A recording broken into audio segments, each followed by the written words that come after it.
introduce Dr. Benjamin Outram, the main mastermind and creator and developer behind Squingle, and now the sequel, Squingle Arcade, that's going to launch. Yeah, that's going to launch in July. And yeah, Ben, please go ahead and take it away for your talk, A Hypnotic Journey into Consciousness, Designing Organic Flow in Squingle Arcade. And I'm making you a co-host so you can share your screen. Thank you. Great. Am I coming through loud and clear? Can you hear? Yes, you're good. And you can see my screen? Nearly. It's yes, we can. Yes, thank you. Okay, great. Well, thanks very much for everyone to joining this session. I'm going to be talking about my game Squingle Arcade, the new one, and the journey from Squingle through to Squingle Arcade. I hope the journey is an interesting one for you. Um, So a little bit about myself. I am originally a physicist, a scientist, spent a long time in academia, doing a PhD in Oxford in engineering science, where I focused on the liquid crystal technology. I don't know if you can see my mouse, can you? But maybe not. But there's one image in that Yes, we on can. the right there. Yeah, that's a liquid crystal photo. I'll show a few more of those later because it's quite a big influence on in terms of sort of style and visuals and things like that. So yeah, I really enjoyed my time in Oxford. After that, I decided to take a Daiwa scholarship in Tokyo, where I'd spent a year studying Japanese and sort of had a bit of time away from academia in that regard to sort of focus on what I really wanted to do with my life. And, in Japan, there's all these really funky, cool stuff going on with media technology. So, and as a sort of hobbyist coder, I was very interested in doing things with sound visualization, and I was always obsessed with like Windows Media Player visualizations for those that can remember that from the 90s. So I ended up staying on in Japan and did a postdoc in media technology at KO Media Design, and ended up working with some really interesting people there. And then finally, that sort of gave me the foundation, learning tools like Unity and reading a lot of papers about virtual reality. And I think a lot of people forget that there's been this whole academic research into virtual reality way before even the sort of Oculus DK2 came out. So I was going to some of those conferences and learning all about simulator sickness and locomotion techniques and different kinds of user interaction. Um, but yeah, I want to start with this sort of message. And, VR is a hard sell, at least at the moment. And my kind of take on this is that, what we're asking people to do is to stick a TV on their face. I don't know if your parents told you to don't sit too close to the TV, but it sort of goes against everything we were brought up to be told. And then not only that, but we sort of evolved to want to keep our wits about our environment, and also not just for dangers, but also for social opportunities. And I think that when you stick something on your face and go into an immersive environment, often you're taking that away from the user. And obviously, there are other social opportunities to be had in VR, but it's a difficult thing to sell, I think, for that reason. And the ergonomics are obviously not that great. But the solution to that, I mean, obviously everyone here is probably a major VR enthusiast, but for me, the solution to that, and if you look at sort of the history of media technologies, when a new media technology comes out, like film, for example, the first things people do with that is to just film, I don't know, stage performances and stick that on, right? And then it takes a long time for people to really push the boundaries of what a new medium has the opportunity to do over and above an existing media technology. And of course, there's a place for replicating video games like first person shooters and role playing games and everything else in virtual reality. But I feel like a lot of the time that opportunity is missed to do something where you're really taking advantage of the affordances of VR and giving people a reason to, despite those compromises that need to be made to stick a TV on your face, nonetheless, there's a reason to do so rather than just sitting home and twiddling your thumbs in front of your PlayStation 5, which is also a very nice thing to do after a long day of work, right? So this is kind of what I focused on in Japan, and KO Media Design. They do a lot of cool, funky stuff. This on the left is a collaboration with enhanced games. Who did Tetris Effect and Res Infinite, for those who are familiar with those games. They had this sort of 26 vibrating actuator suits that went with the Res Infinite, but then we're exploring content design for that, looking at how vibration and haptics can be used in different modalities, either as a sensory substitution or as a sort of like a notification kind of idea, like your phone buzzing when you get a thing, or indeed as a metaphor for touch or some other metaphor. So it was a really interesting piece I did. There's sort of sound visualizer piece in collaboration with Ott, a musician who does sort of sci-dub music, that we presented at Sundance Film Festival. So another big enthusiasm of mine, which is a major influence, is juggling. And if you can see my video, I'll just give you a very quick demonstration. So, it's juggling is a big fascination of mine. So that I've done all my life, and like raving at university and as a teenager, and it's very interesting, and I think it's a lot of fun because it gives you that sense of flow. There's a lot of theory about that, skill, timing, and it's also potentially interestingly a perfect game to bring into virtual reality, because you've got this affordances of 6 degrees of freedom. There's the opportunity to like slow things down, like you're juggling on Mars or the moon or something, and limit the degrees of freedom so you can control the learning curve. And so I created a couple of sort of prototype experiences that you see here. The one on the right was actually done first chronologically, and sort of I did they had a motion capture system, so I sort of sewed together these retroreflective juggling balls and used the motion capture system to capture my own juggling, and then I did a sequencer to sequence it into different like juggling moves, and then create this game, a bit like a rhythm action game. You have to catch the balls. If you drop one, it just freezes, and then you have to put your hand in the right position and keep going. So it was kind of fun. It wasn't particularly compelling as an idea, so I didn't take it further commercially. The feedback I got on that was people wanted a bit more agency. So then I created the one on the left. I think it's called Planet Juggle. So in that one, you actually can throw the balls, and but learning to juggle is just a very difficult thing to do in general. So again, I didn't think it was particularly commercially viable, at least not in this iteration.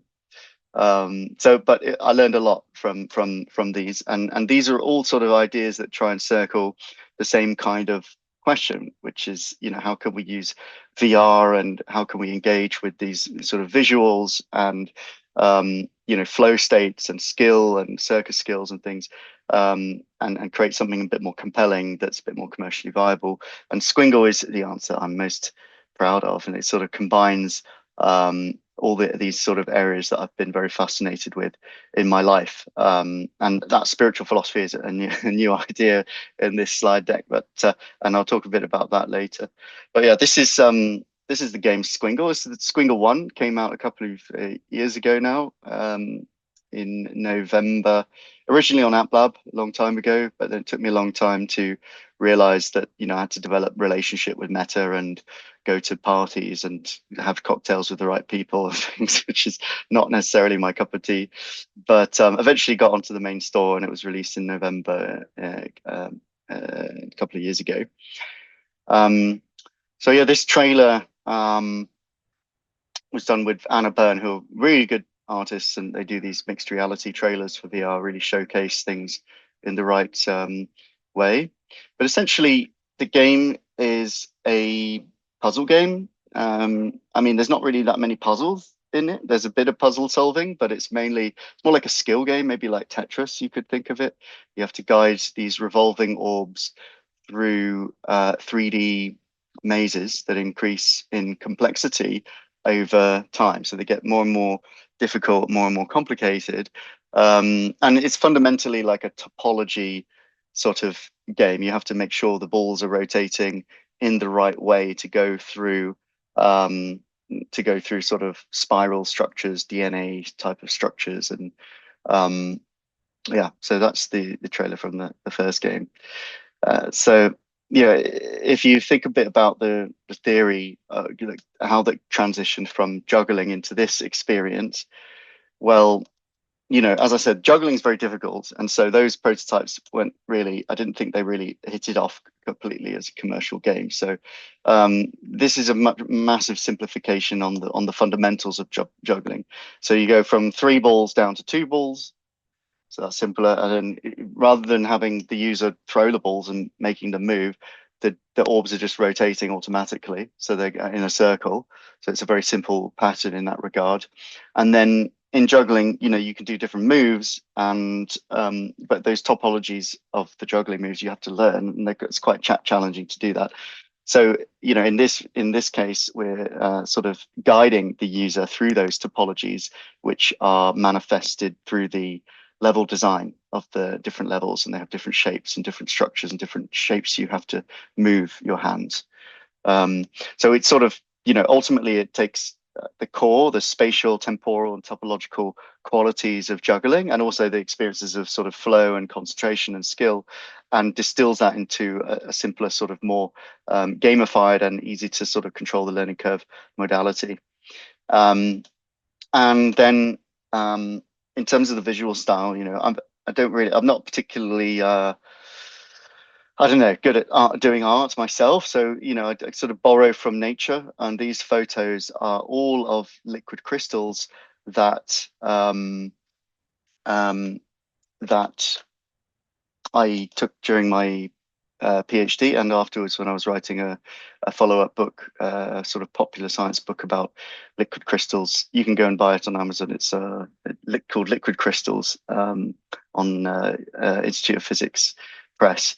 But yeah, so I did this photography project, and liquid crystals are like a phase of matter between a solid and a liquid. And so they're fluids, but they also have structure. And so that makes them very useful for technology like liquid crystal displays, which was the focus of my sort of engineering degree. But it also means that they look extremely beautiful when you look down the microscope. If you know what to do with them, you can prod them around, add fields, melt them, put them, do phase transitions, add different chemicals like detergents, and various different things to create these kind of beautiful images and colors, which were used very much in the artistic structure of the game and the environments in the game. The other aspect of things that has been a strong theme throughout my life has been sort of spirituality, like Christianity early on, and sort of Buddhism. And now I don't know what I am, sort of, it's sort of personal spirituality, I guess. But the character, she's kind of nameless. I guess you could call her Squingle, but she sort of guides the player through through the game. And the game is essentially about sort of cosmic evolution. And I think it fits quite well because I think VR and media technology are a very strong and important feature of cosmic evolution, the evolution of from the formation of the universe, to the lives that we are birthed with, and to the recognition of love, and then that as a foundation for insight and transcendence. So it sort of tries to sort of gently usher people into some sort of seeds of things in that direction, not too strongly, but ultimately it's just a puzzle game, so it doesn't take itself too seriously. But I do like that aspect of it, and I'll talk a bit more about how Squingle Arcade, the new game, evolves that philosophy. So yeah, Squingle. I was talking a lot earlier about the affordances of VR and making use of the full range of the unique features of VR that mean that you can't do potentially in other media technologies. So Squingle really kind of leans into that, and we want it to be as accessible as possible. So you can sort of zoom the puzzle in to be huge and like sort of use a whole body in an immersive space, or you can make it really tiny and just be lying in your bed, and playing it very casually like that as well. It supports sort of virtual reality and mixed reality, so that what I find very much is when demoing it, and especially in public places like conferences or game festivals and things, you're in a crowded space. People like to have their wits about them, as we were talking about this sort of so being able to see the environment makes people feel very, very good in that situation. Personally, I prefer like the full-on VR immersive trippy environment, but I've tried to make it so that the augmented reality or mixed reality experience is just as compelling and very well controlled. And the other feature of the game is it supports hand tracking. Again, I prefer controllers because you get sort of it leans very heavily into the haptics and haptic experience of touching the edges and things. But hand tracking is a really nice alternative modality that gives people a sense of freedom. So I've been working, especially this last week, actually, on really tuning and honing in the hand tracking experience for the new version. Um, and the result of all of this stuff, I like to think, has contributed heavily to the positive feedback we've been getting from critics. Critics really loved the first Squingle when it came out, and players also gave some fantastic feedback. While the game was on App Lab, it had, for about 3 years, it was the highest rated application on the entire Quest ecosystem with like a perfect 5-star rating from about 80 reviews. So I was very grateful for that, and it was a massive, yeah, whatever you call that, a confidence booster in the idea. But on the other hand, the game, I would say it hasn't been a commercial like dive. It's not lost money, but it's not been the kind of success that I would hope for to help keep this sustained. And I guess obviously there's a lot of chat around the economic commercial viability of VR at the moment, especially with single player games and things like that.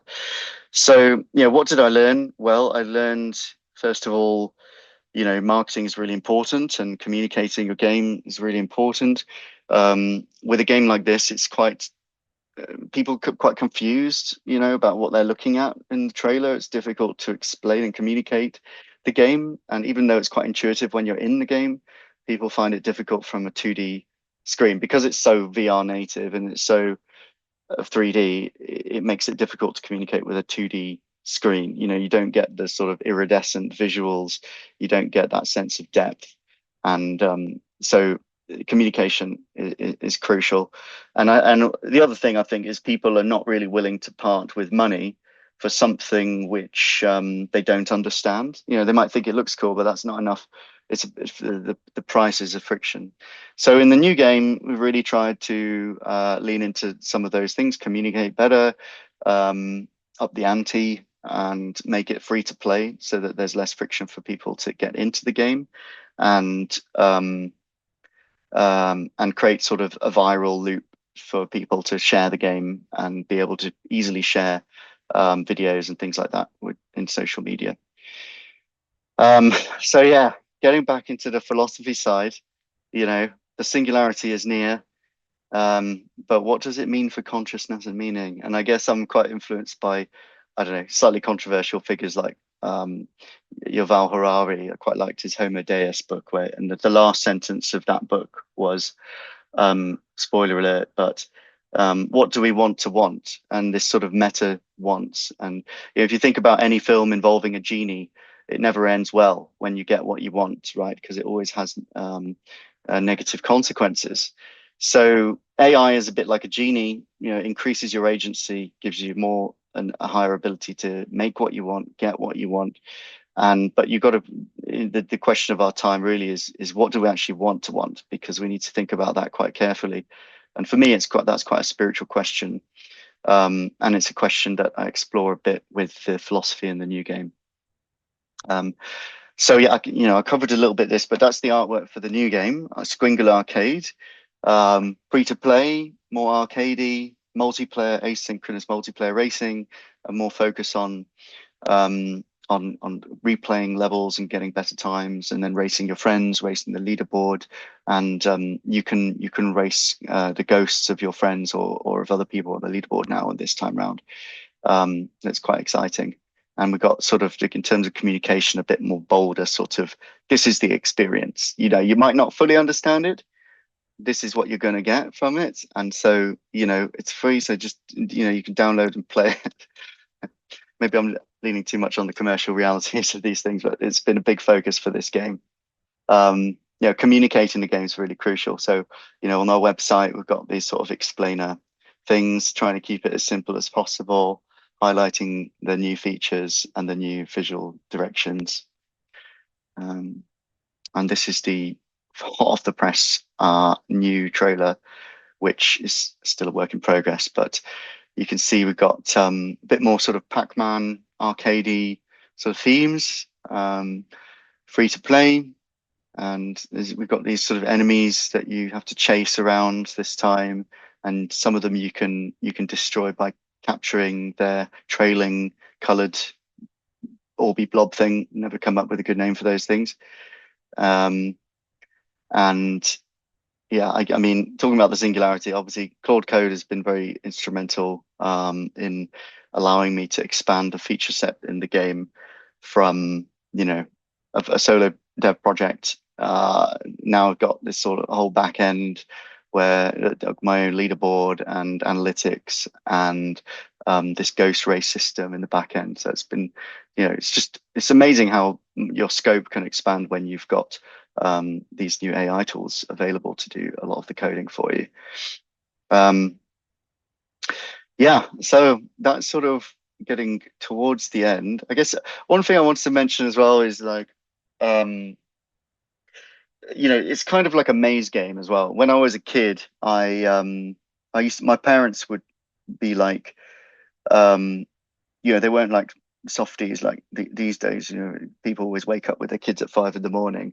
My mum would be like, if you're awake before 9 o'clock, don't come knock on my door or else all hell's going to break loose. So I would go downstairs and go to the desk and get an A4 piece of paper out and an HB pencil, and I would just sit and draw a maze. And I got really good at drawing mazes from about the age of 5. And I was always challenged myself to make a maze that the adults, wouldn't have the patience to solve, which they don't have much patience, so it's actually quite easy. But yeah, it's interesting how these themes that you lean into when you start creating something, and I think that is a really important lesson. That is that as a solo dev, when I first started doing this stuff, I heard like a good piece of advice from Thomas, who did cubism, in a bit of like read an interview online.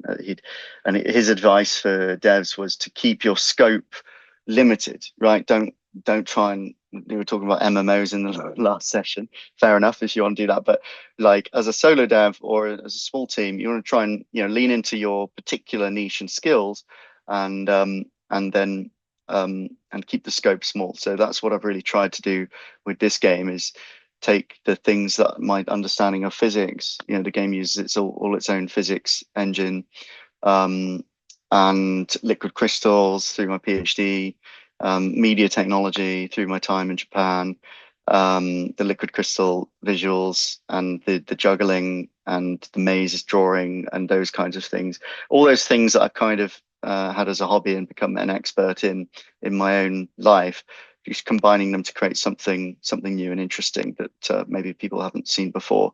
And I think that the result has been at least successful from my perspective. Created something that I really love, and I think that other people love. But we'll see how this one does. It'll be coming out in about a month's time, so I'm really excited to see how people engage with it, and it's going to be playable next week within the Rain Dance Film Festival. So it's going to be exciting to see what people think in that. So with that, I'm going to We have open the 5 minutes, floor. yeah, for questions. Thank you so much, Ben. Are we getting Yeah. like literally the world premiere, or have you shown the game at like GDC or Whether we did have released a teaser trailer in one of the VR showcases at some point earlier in the year. This is I guess this is the showcase of this trailer, so which is still a work in progress. It's still not finished yet, still not released, but I think that's fine. Yeah. So my final message is, go and make something VR native, and I know everyone here is involved tangentially or directly with that. And I'm very grateful to everyone that creates great VR content. Yeah, thanks very much. Thank you. So real quick, Questions. How did you get a publisher for a free-to-play game? How are you intending to monetize the game? DLCs or any other way? Yeah, it's a great question. So the publisher came in. I just was had a date to release on the main store through Meta on my own, and then the publisher came in. They were like, "We want to publish your game," and I was like, "Well, you're too late. I'm about to self-publish in like a couple of months." So they were like, "No, really, we want to." So they kind of uh, they convinced me to work with them, and then this game because the first one didn't really commercially hit. So we kind of pivoted rather than doing loads of updates. We pivoted to this new concept of free to play. So it was actually them that steered me in. I'm a bit like I don't know, a bit skeptical of free to play mechanics, and I understand a player's resistance to those things as well. But I think in this case, it worked. It's a bit of a gambit. It might not work, probably won't work. I don't know, but I do think that having that reducing that barrier to entry, and also now because there's so much free to play content in the multiplayer space, that players just expect that a bit more maybe. So we'll see how that works. In terms of monetization, yeah, I mean it's free to play, but you have a limited number of lives, and if you run out of lives, you have to wait time. So if you come back next day, your lives will all be replenished. Or you can invite friends to get extra energy, or you can share videos. There's video replays every time you do a really good run, and you can share those directly to social media. So there's this sort of viral loop, and then you earn in-game currency as you go through the game, which you can use to buy more energy. So if you're really good and patient, you won't have to spend a penny. But if you want to accelerate your playthrough, you can buy more currency, and there's like bundles to give you sort of infinite energy for a limited time, that kind of thing. So it sort of, I guess, follows the kind of annoyingly the sort of King or whatever those games, the Candy Crush kind of model or something like that. There's not really a precedence for that in VR. It's more of a mobile thing. So I don't know if it's going to work well in VR. We'll see. Maybe everyone will reject it and say, "How dare you do a free to play game?" I don't know. We'll see. But I'm excited, and I think it's the right path for this game. You should chat with Tommy from Resolution Games, who comes from mobile development, and yeah. Anyway, talking of sorry, do you have plans for other platforms other than Meta or Steam? For example, Apple Vision Pro. Yeah, it's definitely coming out on Steam, so probably a little bit after the Meta release, and then yeah, we have the fully working release candidate for the Apple Vision Pro. So for the first game, so I haven't worked on putting this one on Apple Vision Pro, but probably is going to come to Apple Vision Pro. Um, I don't know why, but it would be kind of cool to play it on there. But yeah, I don't know if it's a commercially viable platform, but it's kind of fun. We hope so. What inspired the naming of the game, Squingle? Is it the word squiggle? I initially thought squiggle because everything in the game is like a squiggle, Yeah. but then I typed squiggle into Google, and SEO is difficult with that word because it's already used in the English language for a lot of things. So I wanted a word that would be if you search it, it would definitely come up with the game. So Squingle sort of reminds me of the word swing as well, which is sort of related to the rhythm aspect of the balls rotating and things like that. So yeah, that's kind of I just think it sounds like a really silly, fun word. So that was the idea, but it does raise a few eyebrows. I'm not gonna lie. Hmm. Um, cool project. Have you tested with users? Well, the first game is out. How do they react to your game? I guess to Squingle Arcade is the question. Um, yeah, people love it. People absolutely love it. I think I've tested it with a limited number of people. Probably, about 100 or maybe 100 to 150 people have played it. We've done quite a lot of beta testing groups and analytics and things from those. But yeah, the first game, as well, like just going around I've been taking it to a lot of psychedelic festivals, which is interesting, not particularly for commercial reasons, but just because it's a lot of fun. And I get free tickets to, I'm going to Modem Festival, for example, in Croatia, which is a week-long Psy festival. Um, and, the reactions you get from people are, I've had people, yeah, just people really just vibe with it, and they spend a long time in it, and they really love it. And the best reaction I've ever had was someone, they would put a headset on, and they encountered the goddess character, and then like a tear just started to come from under the headset, and I was like, "Are you okay?" She's just like, "I didn't realize it could be so beautiful." It's like, wow, that is a That's your powerful. spiritual message. Yeah, I don't know. It was very nice to see that. Okay, we're running out of time, but there's two really good questions, so if you can answer them very quickly. So, Ben, you mentioned Pac-Man. If you do a future version of the game, would you apply characters like the Pac-Man ones to the orbs? Would that be more engaging? Well, we've got a lot of different cosmetics in the game as well, so that's another way for people to spend the in-game currency and things like that. And they're really cool, really experimental with, visuals and things. In terms of characters and tie-ins with Pac-Man, I don't know who owns the license for that, but yeah, I mean, I don't know. Pac-Man is a sort of theme to sort of capture, especially early in that trailer, capture the imagination, so people have something to lock on to. When people see a trailer and they need to understand something about it, like, oh, it's Pac-Man, right? But then obviously it's a lot more than Pac-Man. But that level in particular is kind of modeled a bit on the Pac-Man level, primarily for that purpose, to form that anchor. So yeah. And then anything you would have done differently if you published the game today in a context of monetization? Well, I guess, I am doing something different now, which is a completely different end of the monetization spectrum. I think maybe in the future, I'm interested in things like multiplayer, or creating a level editor, like a UGC kind of thing, which might engage people in a way that they're willing to spend money as well. But yeah, I mean, I don't really like to charge money for art, but at the end of the day, we need to sort of figure out a way to be able to continue doing the art. So it is a crucial aspect, and it's quite a fun thing to think about. How to engage people in a way that they feel value, and they actually get excited about supporting the art. But it's a challenge to do that. All right, thank you so much, Ben. There is one last question, which please answer that by typing. If you could unshare Sure. your screen. Thank you again for having this incredible pleasure of showing Squingle Arcade at the festival. Come join us in VR chat and rave with us. I think you will be amongst your people. And yeah, thank you so much. Pleasure. Thank you for having me. Next up, we have Russ Harding, Chief Creative Officer of Maze Theory, a UK-based studio, to talk about Thief VR, reimagining a classic